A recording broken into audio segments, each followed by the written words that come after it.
નમસ્તે. આપણે બધા જાણીએ છીએ કે ગુજરાતનો ડેરી ઉદ્યોગ આપણા રાજ્યની શાન છે.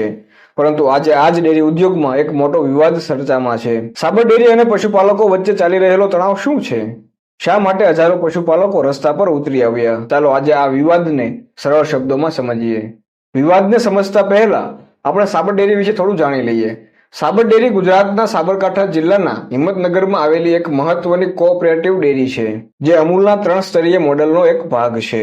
1966માં સ્થપાયેલી આ ડેરી 2000 ગામડાઓના 3.85 લાખ પશુપાલકો પાસેથી દૂધ એકઠું કરે છે અને દેશભરમાં દૂધ અને ડેરી ઉત્પાદનોનું વેચાણ કરે છે.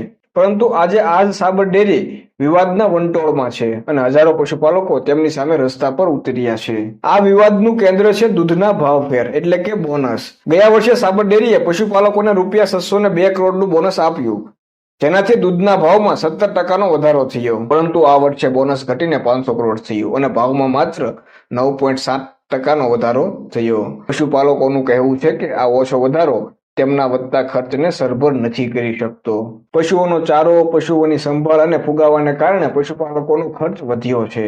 એટલે પશુપાલકો 20 થી 25% જેટલો ભાવફેરની માંગ કરી રહ્યા છે. તેમનો આરોપ પણ છે કે સાબર ડેરી અમૂલનો એક ભાગ છે અને તે વાર્ષિક 8,900 કરોડથી વધુ નફો કમાઈ રહી છે.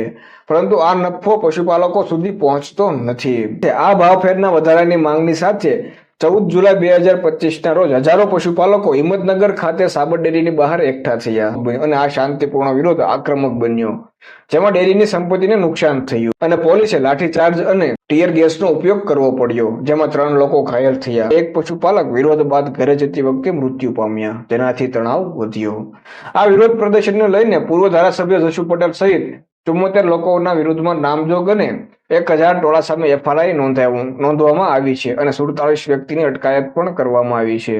આ 14 જુલાઈના પ્રદર્શન પછી પશુપાલકોનો રણનીતિક વિરોધ શરૂ થયો છે. એમાં સાબરકાંઠા અને અરવલ્લીના અનેક ગામના પશુપાલકો દૂધને ડેરીમાં ભરવાને બદલે રસ્તા પર ઢોળીને વિરોધ નોંધાવી રહ્યા છે. હવે પશુપાલકોની મુખ્ય 2 માંગણી છે, જેમાંની એક છે દૂધના ભાવફેરના મુદ્દે યોગ્ય નિર્ણય અને બીજી પ્રદર્શન દરમિયાન તેમના પર થયેલા પોલીસ કેસ પાછા ખેંચવામાં આવે.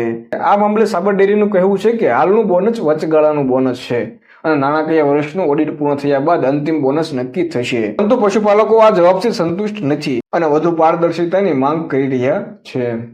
પશુપાલકોની આ ભાવને રાજકીય સમર્થન પણ મળેલું છે, જેમાં બાયડના ધારાસભ્ય ધવલસિંહ ઝાલા અને પૂર્વ ધારાસભ્ય જશુભાઈ પટેલે સમર્થન આપ્યું છે.